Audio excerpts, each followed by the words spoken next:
What's this? Ooh, good start. Creamy chicken and peas. Oh, and there's more. Well, hi there, food friends. Hi. It's Kevin. And I'm Ralph behind the camera. And welcome to Cavalcade of Food. And today, Ralph, we're doing a creamy chicken and peas casserole. I see. I like that. Well, this is a recipe that's really intended, and it's quick and easy, certainly, for using leftover chicken. I'm going to get things rolling here before we get any further. I got a pot of boiling salted water, and I'm going to add a 12-ounce bag of egg noodles. Okay, and you can. These are wide, but you use whatever, whichever ones you prefer. And we're going to get those cooking here. They're pretty. Egg noodles cook fairly quickly. So this is a way that you can use up leftover chicken. So as an example, I had 4 chicken thighs left over. So if you have leftover chicken, so what I did is I used however many thighs I needed, and I had 4 left over. I threw them in a freezer bag. I put them in the freezer. And then earlier today when I had some time, Ralph, what I did is I poached them. Oh. That is to say, I put them in a pot of boiling water and let them simmer for about 35 minutes. And then I pulled the meat, I discarded the skin and the bones, and I pulled all the meat off, and look at this. Look what we got here. Isn't that beautiful? So I got about 2 cups of chicken meat here. And so, because you can't have a creamy chicken and peas casserole without chicken. Nope. Or peas. Got to give peas a chance. Give peas a chance. Peas on earth, I say. So you know what? We've got 1 cup of frozen peas here. Okay? And then I've got a cup of sharp cheddar cheese.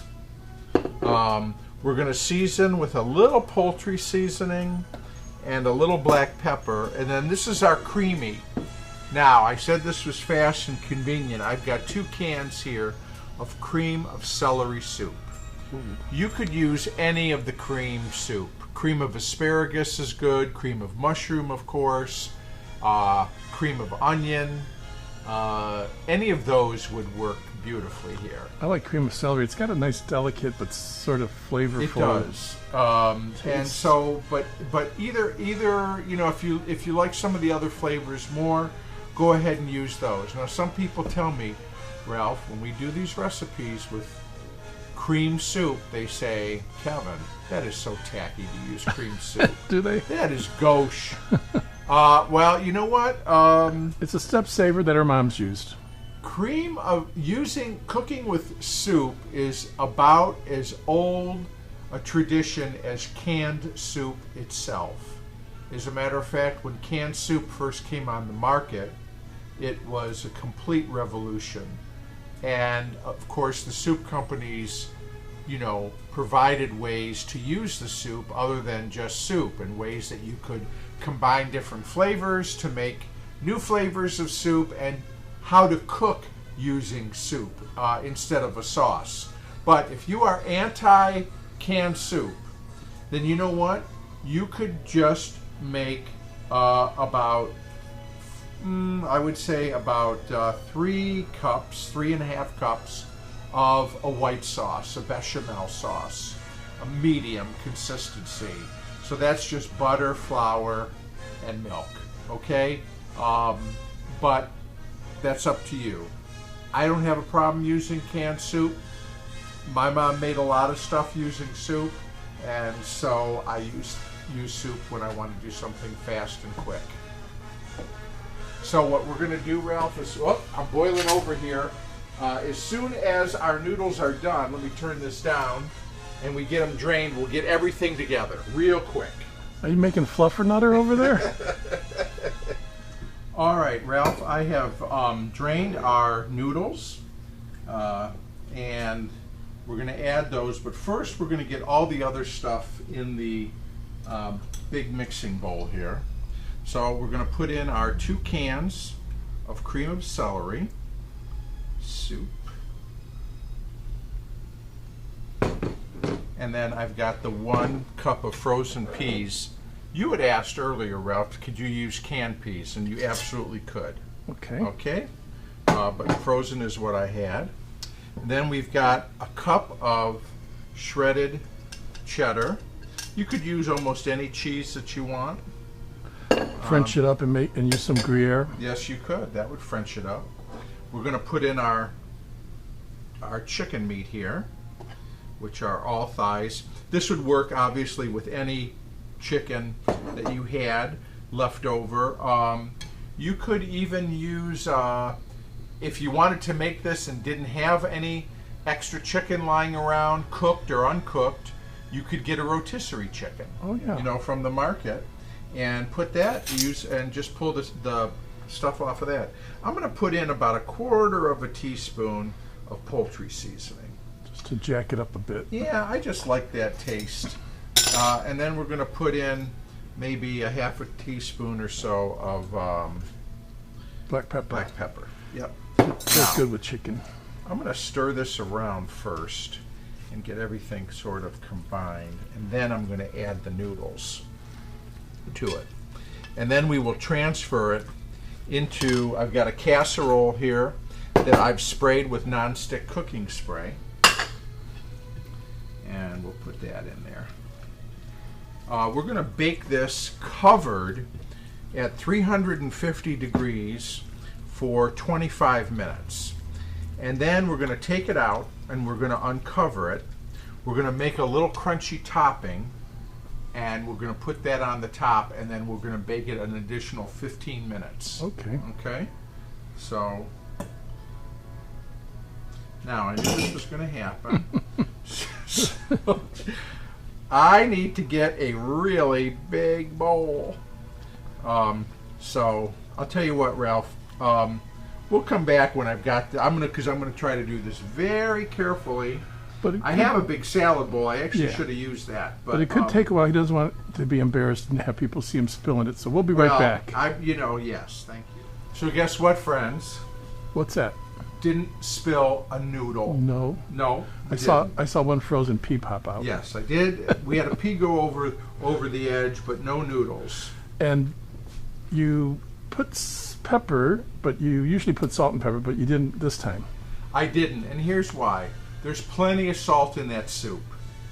Okay, so I didn't feel the need to add any additional salt. Okay, so. Now here's where you need 3 hands. Right. Whoa. Hang on there. Hold on. Here we go. Come on. There we go. That looks good already. So we're going to scrape all the remnants here in. I'm going to get all that goodness. And this really fills this up. But this is, again, an easy meal. This is good, especially in the cooler months. It's a nice, hearty. You want to talk about comfort food, folks. It doesn't get much more comfy than that. Yeah, it's so creamy and comforting and stick to your ribs. So, now, you know, I never made that many casseroles, but then we took a trip to visit our friends in North Carolina, Hans. Hi, Hans. He's the casserole king.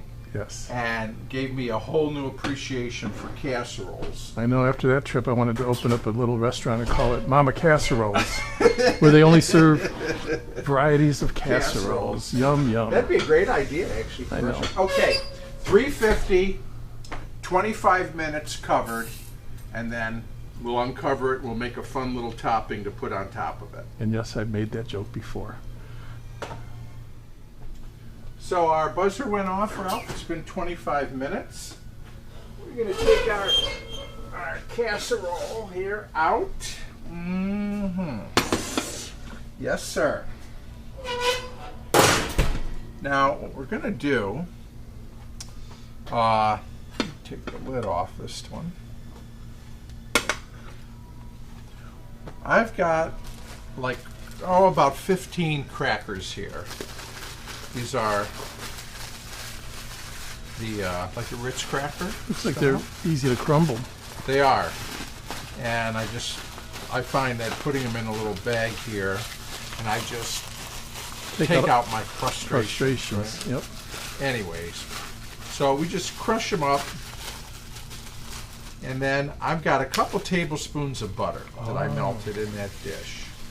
And we're going to put our cracker crumbs in here, and then we're just going to toss slightly. Just coating them and just coating them. Let the cracker crumbs just soak that butter up a little bit. Okay. Now, actually I'm going to use my hands here. They're clean. We're going to just sprinkle this over the top.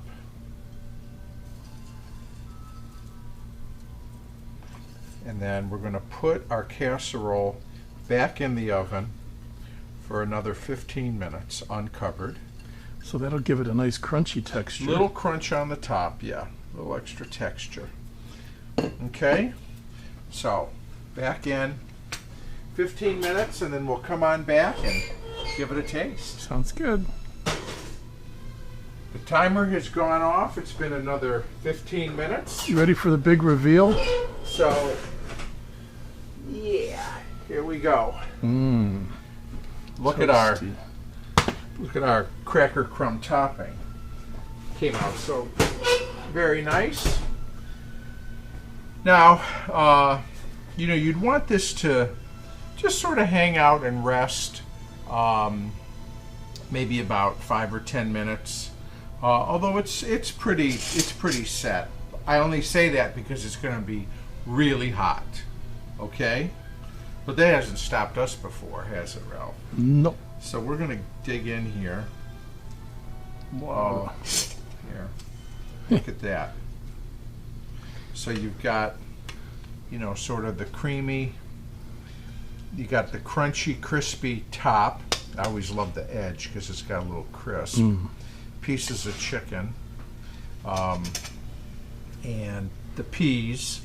So let me get a fork full that kind of gets maybe a little of all of that, including the peas. Are we getting steam-o-vision here? No, I'm just trying to cool it down for you.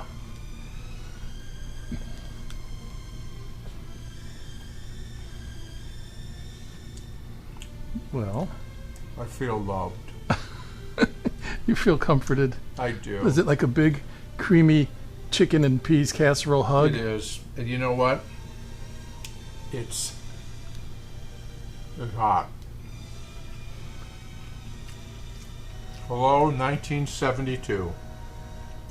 It's great. Is that what it? Oh my gosh! Is that when it was popular? And Ralph, you might notice there's 2 forks here. Yes. Because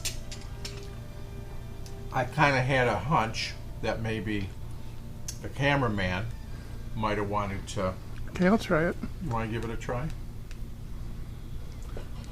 No. That's me. Somebody asked Now be careful. It is hot. for me to try. Yes, they wanted you to. That's good. I got a crunch part too. Did you get a little of the top part? Yep. Yeah. Well, So thanks for letting me try it. yeah, sure. Well, let me see if I 3 can times. make it go back to Kevin. Come on, 1, 2, 3. There we go. All right. We're still learning the new camera. But anyways, here it is. Ralph, get a close-up here. This is the creamy chicken and pea casserole. Delicious. And we are going to enjoy this for dinner tonight. Quick, easy, great way to use leftover chicken. More than anything, it was a great way to spend some time with you, food friends. Thanks so much for being a part of it. We love when you join us. We do, and we hope wherever you are, you're safe and you're strong. And keep on keeping on. And we'll see you next time right here on Cavalcade of Food. Bye, everybody. See you next time.